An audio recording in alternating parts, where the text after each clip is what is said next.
y no nos metas en tentación, mas líbranos del mal. Recuerde que literalmente significa líbranos del maligno, porque tuyo es el reino, y el poder, y la gloria, por todos los siglos. Amén. Estamos en una batalla, una pelea a muerte con el reino de maldad. Existe una conspiración contra el reino de Dios. Existe un reino de tinieblas y otro de luz. Un reinado por el terror y el otro por el amor. Existe el reino de la muerte y el reino de la vida. Existe el reino de Satanás y el reino de nuestro Dios y su Cristo, el Señor Jesús. Y usted necesita escoger cuidadosamente de parte de quién está.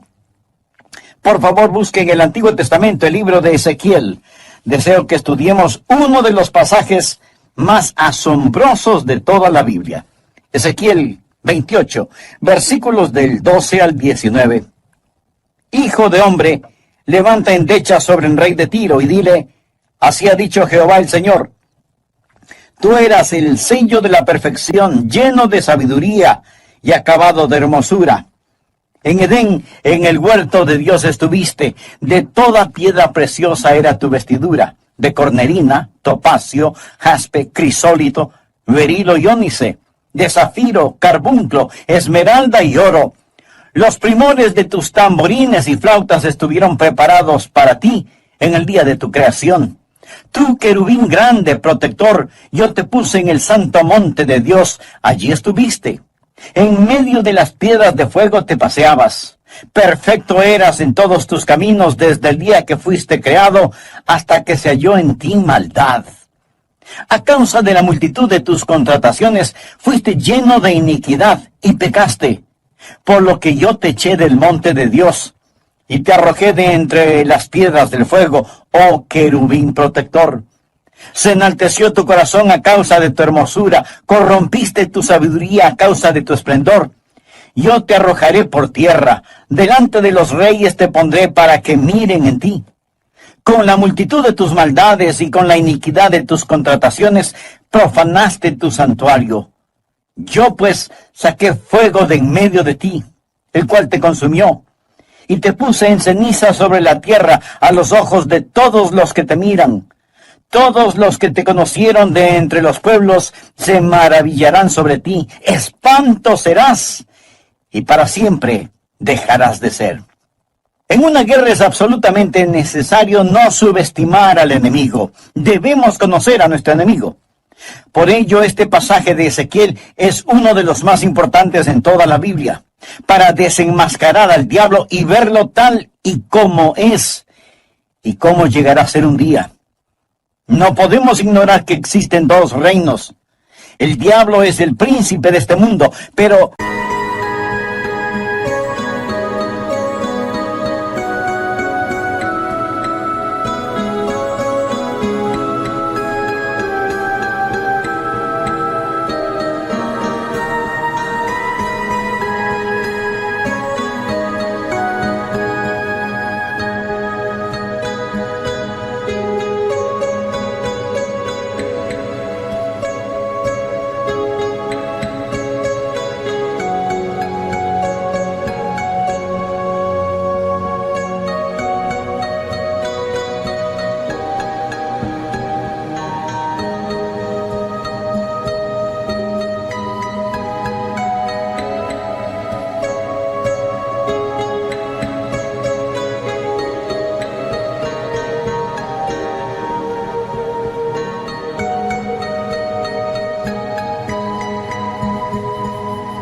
nosotros somos ciudadanos del reino celestial y vivimos en territorio enemigo.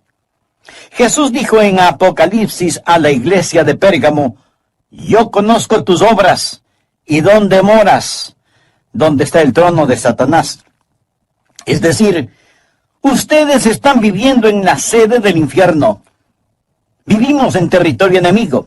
Necesitamos que se nos advierta esto a tiempo para poder estar armados y preparados para la contienda. El reino de maldad tiene un rey. Jesús lo llamó en Juan 14:30 el príncipe de este mundo. Entonces, ¿por qué este mensaje va dirigido al rey de Tiro? El versículo 12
dice que levantemos endechas sobre el rey de Tiro. El rey de Tiro es un nombre misterioso, un nombre simbólico dado a Satanás. Este es un tipo del diablo. Ahora bien, el rey de Tiro literalmente existió, y en los primeros 11 versículos leerá sobre él. Era un rey egomaniático que vivió en el Líbano. Él creía ser Dios, y Dios le habló una palabra de juicio, pero esta pasaba más allá de dicho rey, iba dirigida al poder detrás del trono. Verá, había alguien que hacía que este rey se comportara de esa manera, alguien que ponía sugerencias en su malvada mente, y era Satanás. Por ello, Dios se dirige al diablo a través del rey de Tiro. Se dará cuenta que en las Escrituras Dios habla a Satanás a través de otros. Por ejemplo, en el huerto de Edén, Dios habló al diablo por medio de la serpiente, ya que ésta era el emisario de Satanás. Otro ejemplo está en Mateo 16:22, cuando Pedro comenzó a reprender a Jesús cuando él le hablaba de la cruz. Y el Señor le contestó: «Quítate de delante de mí, Satanás. Me eres tropiezo porque no pones la mira en las cosas de Dios, sino en las de los hombres». Bien, ¿estaba Jesús hablándole a Pedro o al diablo? Él le hablaba a Satanás a través de Pedro cuando dijo: «Quítate de delante de mí, Satanás». Aquí tenemos el mismo caso. Dios no está hablando principalmente al rey de Tiro, sino al poder detrás del trono, al que motivaba y manipulaba a ese malvado rey. Pablo nos advierte: no ignoremos sus maquinaciones. Pero creo que existen aquellos que viven actualmente saturados de ignorancia en lo que concierne al diablo, nuestro enemigo. Hoy intentaré responder a 4 preguntas vitales.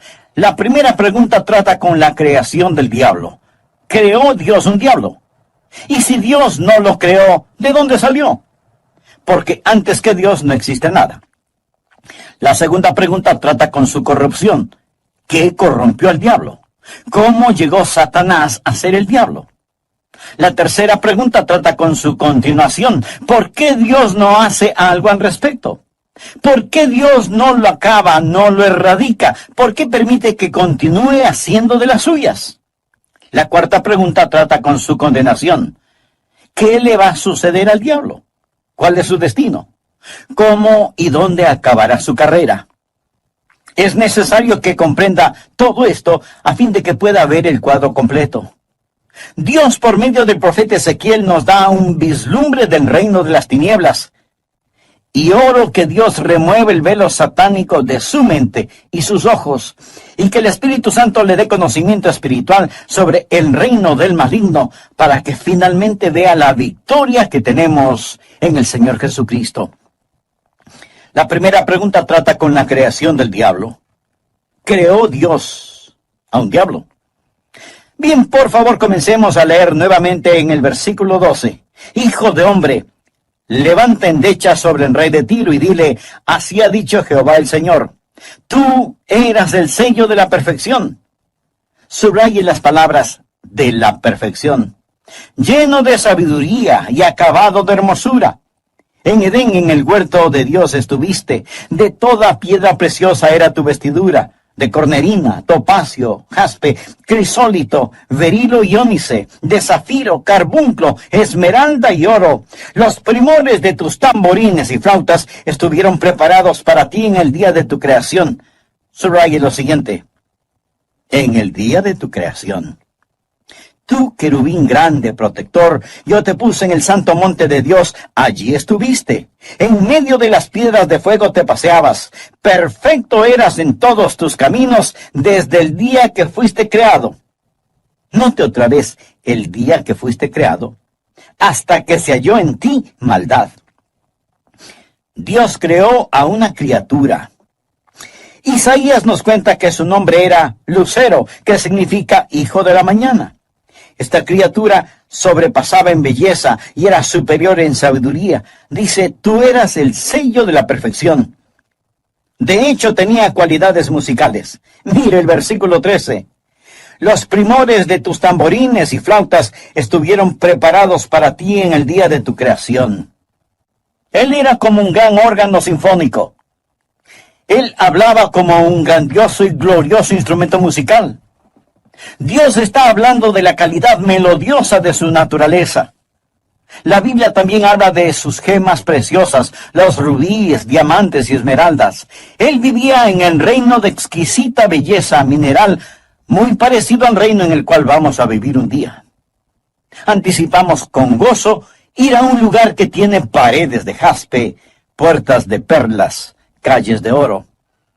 Ese lugar habla de la gloria y el paraíso de Dios. Y en el versículo 14 habla del santo monte de Dios. Tú, querubín grande, protector, yo te puse en el santo monte de Dios. Allí estuviste. En el Antiguo Testamento, cuando se habla del santo monte de Dios, en este sentido habla del gobierno de Dios. Isaías 2:2 dice, en lo postrero de los tiempos será confirmado el monte de la casa de Jehová. Literalmente significa el gobierno de Dios. Y aquí había una criatura asociada con el gobierno de Dios. Estaba encargado de los asuntos del cielo. Yo creo que era el primer ministro del reino celestial y él trabajaba bajo la autoridad de Dios en el vasto dominio del universo. Y estaba allí, en el Monte Santo. El Monte Santo significa el gobierno de Dios. ¿Qué autoridad poseía? Muy bien, continuemos con el versículo 14. Tú, querubín grande. La palabra usada en hebreo que aparece aquí como grande significa ungido. Un querubín escogido de entre los demás. Los querubines eran el rango más alto en las categorías de ángeles. Los ángeles están categorizados según su poder. Existen diferentes rangos. Lucero era el más distinguido entre los querubines. Era un querubín ungido. La palabra protector en hebreo, según dicen los eruditos, literalmente significa extender las alas. ¿Ha visto las ilustraciones del Arca del Pacto con los querubines extendiendo sus alas? Tiene que ver con la santidad de Dios, la adoración a Dios. Este querubín no solo tenía que ver con el gobierno de Dios, sino también con la adoración y la santidad de Dios. Parece que él recibía la autoridad de Dios y administraba el universo, recibiendo la adoración de éste y pasándosela a Dios. Por favor, leamos el versículo 18. Con la multitud de tus maldades y con la iniquidad de tus contrataciones, profanaste tu santuario. Un santuario es un lugar de adoración. Él tenía cierto tipo de sacerdocio. Era una criatura increíble. Él estaba en la clase más alta de todo lo creado. Pero volvamos a nuestra pregunta. ¿Creó Dios al diablo? No. Dios creó a un querubín ungido. Dios creó a un ser perfecto, no a un diablo malévolo, no a una criatura horripilante. Note el versículo 15. Perfecto eras en todos tus caminos desde el día que fuiste creado. Dios, siendo perfecto, no creó imperfección. Esta es la respuesta a nuestra primera pregunta. La segunda trata con su corrupción. ¿Qué corrompió al diablo? ¿Cómo el diablo llegó a ser el diablo? Veamos el versículo 15. Perfecto eras en todos tus caminos desde el día que fuiste creado hasta que se halló en ti maldad. A causa de la multitud de tus contrataciones, fuiste lleno de iniquidad y pecaste. La palabra contrataciones en la multitud de tus contrataciones literalmente significa aquello que pasa por las manos, como abundancia de comercio. Verá, un comerciante obtiene algo de una persona, se la vende a otra persona y así sucesivamente ese objeto pasa de mano en mano. Él era un comerciante. La mercadería pasaba por sus manos. ¿Qué pasaba por las manos de este querubín lucero? La autoridad de Dios. Al estar sobre el santo monte de Dios, al ser el primer ministro del cielo, la autoridad de Dios pasaba por sus manos. ¿Qué otra cosa pasaba por sus manos? Él era un querubín ungido que protegía, que estaba en el santuario de Dios. Él recibía la adoración a Dios y luego debía pasarla al Padre. Pero empezó a tomar ventaja de su oficio, a quedarse con la mercancía. ¿Ha conocido algún político que haga algo parecido? Se ve en un lugar de autoridad, administrando las posesiones de otros, y se le sube a la cabeza. Empieza a pensar que él tiene ciertos privilegios y comienza a tomar lo que no es suyo. Es exactamente lo que el diablo hizo. Empezó a tomar ventaja de su oficio, de su dignidad, de su autoridad. Él comenzó a pensar: yo soy tan hermoso, tan sabio, tan importante. Tengo mucha autoridad para no poseer alguna autoridad propia y para no recibir algunas de estas alabanzas. La esencia de su pecado, literalmente, fue el orgullo. Cuando Pablo le dijo a Timoteo cuáles eran los requerimientos para ser un pastor, leemos en 1 Timoteo 3:6 que el pastor no debe ser un neófito, es decir, no debe ser un novato, un recién convertido, alguien sin experiencia. Y la razón de esto es: no sea que envaneciéndose caiga en la condenación del diablo. Este pasaje nos dice muy claramente lo que le sucedió al diablo. Él se exaltó con orgullo. Necesitamos tener cuidado. De vez en cuando algún hombre vendrá y dirá: Dios me ha llamado a predicar. Y si eso es cierto, debemos dar gracias a Dios. Pero hay que tener discernimiento. A veces la membresía, al ver a un hombre con muchos talentos, le dicen: excelente, queremos que usted predique. Y empieza a predicar, a administrar las cosas santas en el gobierno de Dios. Él llega a ser una autoridad. No es simplemente un predicador, ahora es un pastor, un obispo. Él administra los asuntos de Dios y la gente alaba a Dios por medio de él. Él obtiene alabanza que debe ir directamente a Dios. Si este novato no es cuidadoso, comenzará a tomar para sí lo que no le pertenece. La gente le dirá: hermano, ese fue el mejor sermón que jamás haya escuchado en mi vida. Y él se lo creerá. Lo hice muy bien. Y se llena de orgullo. Lo he visto suceder muchas veces. Suben como un cohete y caen como una roca. Cayó en la condenación del diablo. Está muy claro, el diablo llegó a ser Satanás al llenarse de orgullo y comenzó a tomar para sí lo que no le pertenecía. Versículo 17. Se enalteció tu corazón a causa de tu hermosura. Subraye la palabra hermosura. Corrompiste tu sabiduría a causa de tu esplendor. Subraye la palabra sabiduría. No piense que el diablo no tiene sabiduría. Amigo, la tiene. No piense que el diablo no tiene hermosura. Amigo, la tiene. Pero deseo que aprenda que su belleza es una hermosura manchada y su sabiduría es una sabiduría corrompida. Él es hermoso. No piense que es un monstruo rojo con cuernos. ¿Cómo describe la Biblia al diablo?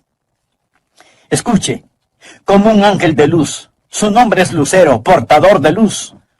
El diablo, además, es un amante de la belleza. También es sabio. Pablo en 2 Corintios 2:11 habla de sus maquinaciones, sus artimañas. Dice que no debemos ignorar sus maquinaciones. Y en Efesios 6:11 nos dice: vestíos de toda la armadura de Dios para que podáis estar firmes contra las acechanzas del diablo. También nos advirtió en 2 Timoteo 2:26 sobre los lazos del diablo. Él es tan sabio que Jesús dijo: de tal manera que engañarán, si fuera posible, aún a los escogidos. Sabía que el diablo no lo ha engañado, no porque usted es tan sabio, sino porque Dios no lo deja. Agradézcaselo a Dios. Y no diga que el diablo no lo puede engañar, porque Jesús dijo que hasta los elegidos serían engañados si Dios se lo permitiera. Su belleza permanece, pero es una hermosura manchada, defectuosa. Su sabiduría permanece, pero es una sabiduría corrompida. El diablo es brillantemente estúpido y horripilantemente hermoso. Mire cuán estúpido es Satanás, que cree literalmente que puede destronar a Dios, porque su sabiduría está corrompida. y su hermosura manchada, y el orgullo causó todo esto. Voy a detenerme en este punto para preguntarle, amigo, ¿mantiene usted una actitud orgullosa delante de Dios? Eso es sumamente peligroso. Más bien con humildad, acérquese a Dios. Reconozca que usted es pecador. Arrepiéntase de sus pecados y por fe acepte el regalo del perdón y de nueva vida en Cristo Jesús, recibiéndolo como su Señor y Salvador. Hable con Dios por medio de la oración. Y una vez que usted sea un hijo de Dios, nuestro, la enseñó el mismo Señor Jesucristo. Padre nuestro que estás en los cielos, santificado sea tu nombre. Venga tu reino. Hágase tu voluntad, como en el cielo, así también en la tierra. El pan nuestro de cada día, dánoslo hoy. Y perdónanos nuestras deudas, como también nosotros perdonamos a nuestros deudores. Y no nos metas en tentación, mas líbranos del mal, o del maligno. Porque tuyo es el reino, y el poder, y la gloria, por todos los siglos. Amén. Recuerde que estamos en una batalla, una pelea a muerte con el reino de maldad, porque existe una conspiración contra el reino de Dios. Hay un reino de tinieblas y otro de luz. Un reino gobernado por el terror y otro reino gobernado por el amor. Existe el reino de la muerte y existe el reino de la vida. Existe el reino de Satanás y el reino de nuestro Dios y de su Cristo, el Señor Jesús. Y usted necesita escoger cuidadosamente de parte de quién está. Mi amigo, en una guerra es absolutamente necesario no subestimar al enemigo. Debemos conocer a nuestro enemigo. Y no podemos ignorar que existen dos reinos. El diablo es el príncipe de este mundo, pero nosotros somos ciudadanos del reino celestial, pero estamos viviendo en territorio enemigo. Y necesitamos que se nos advierta de esto a tiempo para poder estar armados y preparados para la contienda. El reino de maldad tiene un rey. En Juan 14:30, Jesús lo llamó el príncipe de este mundo. Y el apóstol Pablo nos dice que no debemos ignorar sus maquinaciones. Tristemente, muchos seres humanos en la actualidad viven saturados de ignorancia en lo concerniente al diablo, nuestro enemigo. Intentaré responder a varias preguntas vitales. Primero, ¿creó Dios un diablo? Y si Dios no lo creó, ¿de dónde salió? Porque antes que Dios no existe nada. Bien, no debemos olvidar que Dios creó una criatura. El profeta Isaías nos cuenta que su nombre era Lucero, hijo de la mañana. Esta criatura sobrepasaba en belleza a todas las demás y era superior en sabiduría. En Ezequiel 28:12 dice, tú eras el sello de la perfección. La Biblia también habla de sus gemas preciosas, rubíes, diamantes, esmeraldas. Él vivía en un reino de exquisita belleza mineral, muy parecido al reino en el cual vamos a vivir un día. Y anticipamos con gozo ir a un lugar que tiene paredes de jaspe, puertas de perlas, calles de oro. Este lugar habla de la gloria y el paraíso de Dios. Ezequiel 28:14 habla del santo monte de Dios. Tú, querubín grande, protector, yo te puse en el santo monte de Dios. Allí estuviste. ¿Creó Dios al diablo? No. Dios creó a un querubín ungido. Dios creó a un ser perfecto, no a un diablo malévolo y horripilante. Dios, siendo perfecto, no creó imperfección. Segundo, ¿qué corrompió al diablo? ¿Cómo el diablo llegó a ser diablo? Leamos Ezequiel 28:15.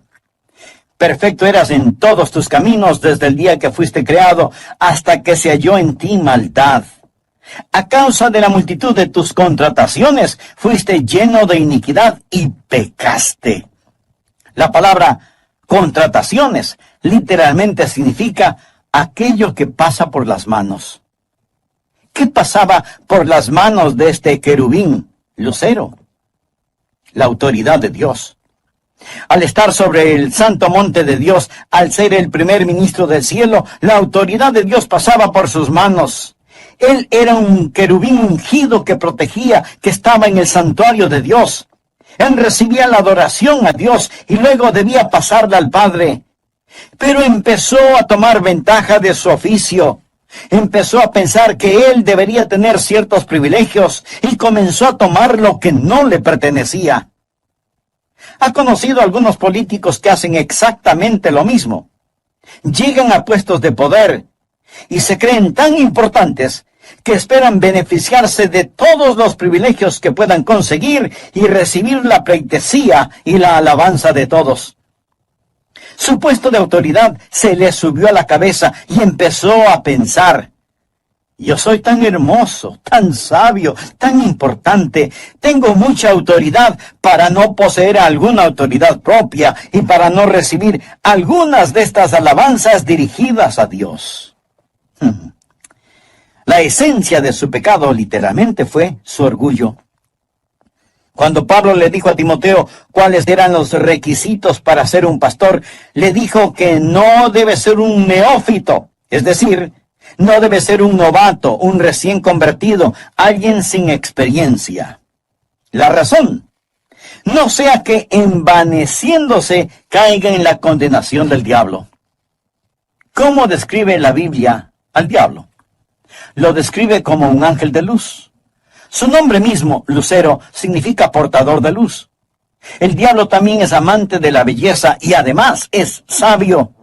Tanto que Jesús dijo: de tal manera que engañará, si fuere posible, aún a los escogidos.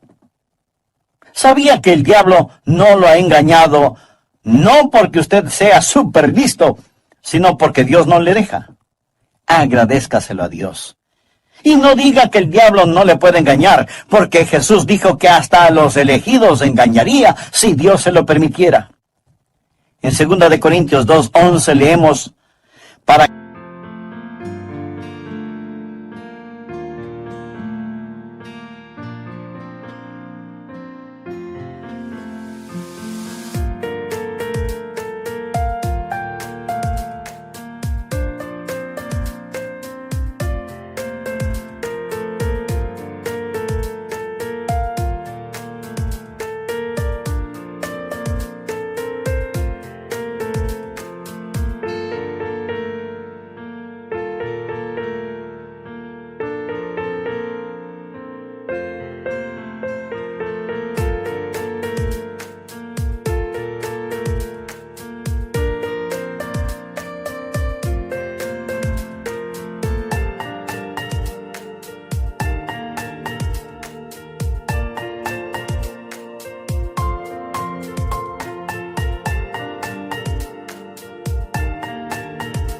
que Satanás no gane ventaja alguna sobre vosotros, pues no ignoramos sus maquinaciones. Y en Efesios 6:11 se nos dice: vestíos de toda la armadura de Dios para que podáis estar firmes contra las acechanzas del diablo. El orgullo convirtió a Lucero, el portador de luz, en Satanás, el portador de las tinieblas. Piense por un momento en cuán terrible es el orgullo que causó que el rey de Tiro dijera: seré como Dios. Fue lo que causó que Eva desobedeciera a Dios y comiera de la fruta prohibida. ¿Piensa que Eva lo hizo por un pedazo de fruta? Ella estaba en un huerto lleno de frutas. Fue el orgullo. El diablo le dijo: llegarás a ser como Dios. Porque él conoce qué motivación tan poderosa es el orgullo. El orgullo es algo terrible. Permítame preguntarle: ¿ha discutido con su cónyuge? Jóvenes, ¿discuten ustedes con sus padres? ¿Alguna vez ha estado en una contienda dentro de una iglesia? La Biblia dice: ciertamente la soberbia, o sea, el orgullo, concebirá contienda. Solo por el orgullo. Si no hubiese habido orgullo, no habría un diablo, y Adán y Eva no habrían pecado en el huerto del Edén. Amigo, si no hubiera orgullo en su corazón, nunca habría necesitado salvarse. Estamos llenos de orgullo. Proverbios menciona las cosas que Dios odia. 6 cosas aborrece Jehová, y aún 7 abomina su alma. Los ojos altivez no es andar todos cabizbajos, no es pensar mal o pobremente de sí mismo. Usted ha sido creado a la imagen de Dios. La humildad no es pensar en sí mismo, es pensar en Dios. La humildad es aceptar lo que Dios dice acerca de usted. La gracia de Dios enaltece a la persona sin que se le suba la cabeza.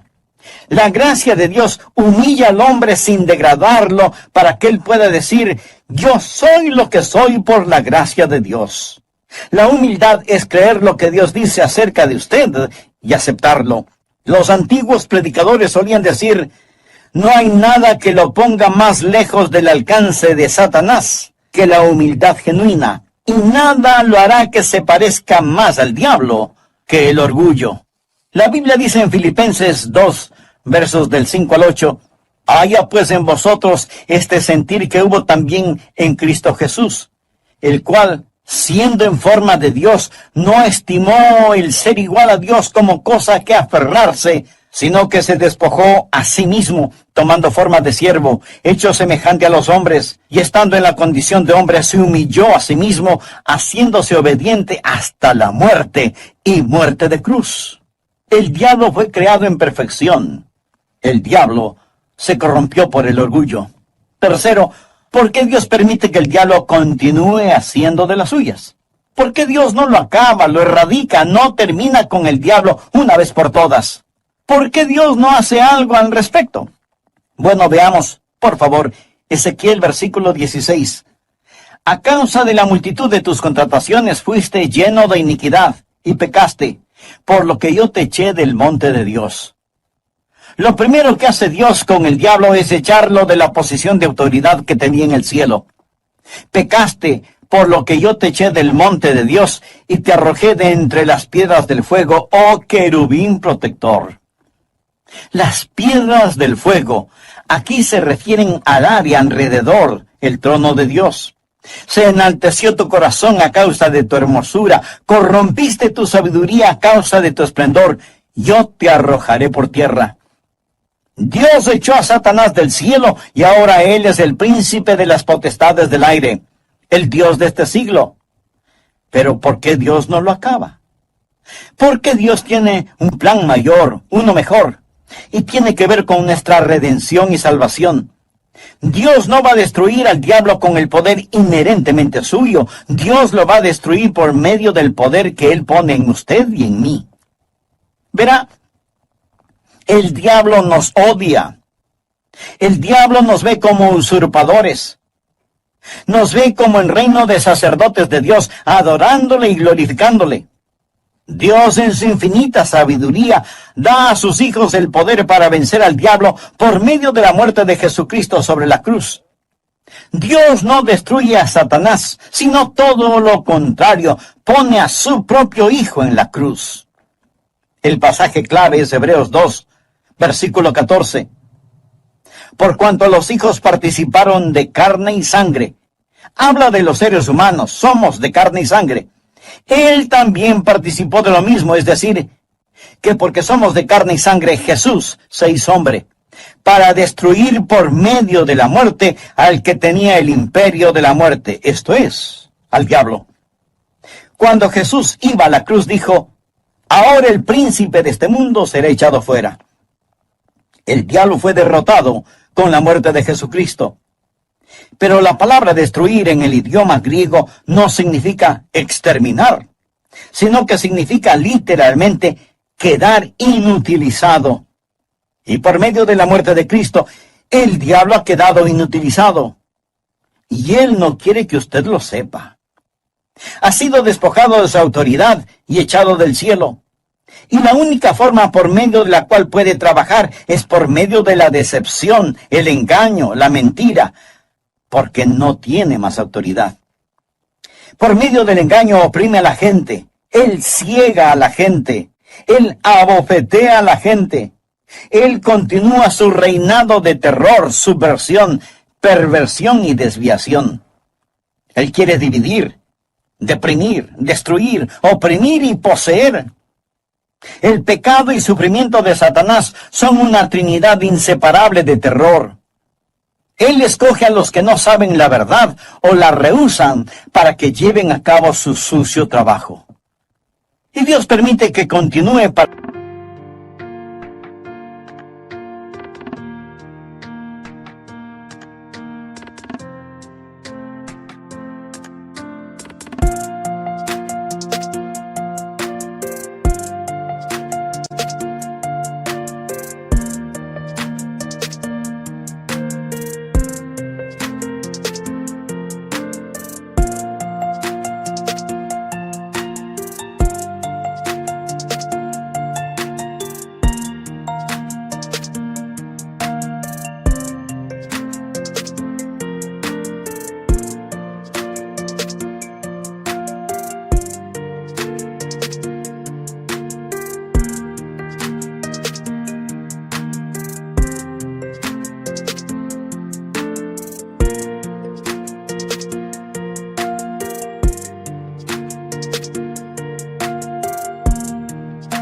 lograr su plan final, para redimirnos, darnos poder, vida y victoria mayor que la que el diablo llegó a conocer.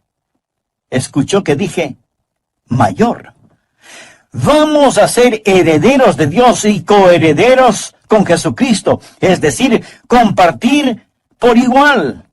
Dios nos ama tanto que permite que el diablo continúe y envió a Jesús para que muriera en la cruz, para crear una raza de gente redimida que gobernará y reinará con Él para siempre. Esto es profundo y glorioso. Hablamos sobre su creación, su corrupción, su continuación, y ahora permítame hablarle sobre la condenación del diablo. ¿Qué le va a suceder al diablo? Ezequiel 29, versículo 19. Todos los que te conocieron de entre los pueblos se maravillarán. Por favor, subraye maravillarán. Significa que se sorprenderán al verlo. Todos los que te conocieron de entre los pueblos se maravillarán sobre ti. Espanto serás, y para siempre dejarás de ser. En otras palabras, vendrá el día cuando el diablo no aterrorizará más a la gente. Vendrá el día cuando su poder falso, su autoridad y su belleza distorsionada le será arrebatada, será encadenado y ridiculizado. Ahora, por favor, busque Isaías capítulo 14, verso 14, en donde el diablo dice: sobre las alturas de las nubes subiré y seré semejante al Altísimo. Pero observe el versículo 15. Mas tú derribado eres hasta el Seol, a los lados del abismo. Satanás aún no está en el infierno, pero llegará a estar. Este es el lugar preparado para él y sus ángeles. Mas lo mejor está por venir. Mire lo que dice Isaías 14, versículo 16. Se inclinarán hacia ti los que te vean. La gente lo va a observar, a estudiar. Al verlo dirán: miren eso. Como ver a un animal enjaulado en el zoológico. La gente se asombrará. Se inclinarán hacia ti los que te vean, te contemplarán diciendo: ¿es este aquel varón que hacía temblar la tierra, que trastornaba los reinos? ¿Es este el que hacía temblar la tierra y los reinos, el que hizo del mundo un desierto destruyéndolo, el que no abría las puertas de sus prisiones? ¿Es este gusano, este debilucho, esta criatura insignificante, arruinada y patética, que ha sido despojada, conquistada y avergonzada? Y al instante la gente verá la insensatez, la estupidez de seguir al diablo. Existe el reino de maldad y el reino de Dios. Asegúrese, amigo, de que usted está en el reino de Dios. Porque donde el diablo acabará, allí también irán a parar sus seguidores. Por lo tanto, no tiene sentido seguir a un perdedor. El pecado no puede ganar, y la fe no puede fracasar. Esta es la razón por la cual Jesucristo nos enseñó a orar: líbranos del mal, porque tuyo es el reino y el poder y la gloria por todos los siglos. Amén. El Padre está en control. El pecado no puede ganar y la fe no puede fracasar. Paga servir a Jesús. Paga cada día y cada paso del camino. Aunque el sendero a la gloria pueda parecer a veces difícil, paga servir a Jesús. ¿Es usted salvo? Cristo dijo en Mateo 12:30, el que no es conmigo, contra mí es. Existen dos reinos, el de maldad y el de Dios. Si no está en el reino de Dios, entonces está en el de la maldad. El que no es conmigo, contra mí es. Y el que conmigo no recoge, desparrama. Hay dos reinos, y cada ser humano está en uno de los dos, o en el reino del diablo, o en el reino de Dios. Estimado amigo, deseo hacerle una pregunta. Sea por favor honesto consigo mismo.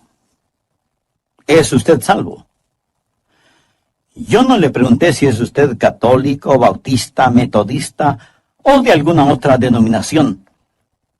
Lo que quiero decir es que usted necesita saber sin lugar a dudas que se ha arrepentido de sus pecados y que ha recibido a Cristo como su Salvador.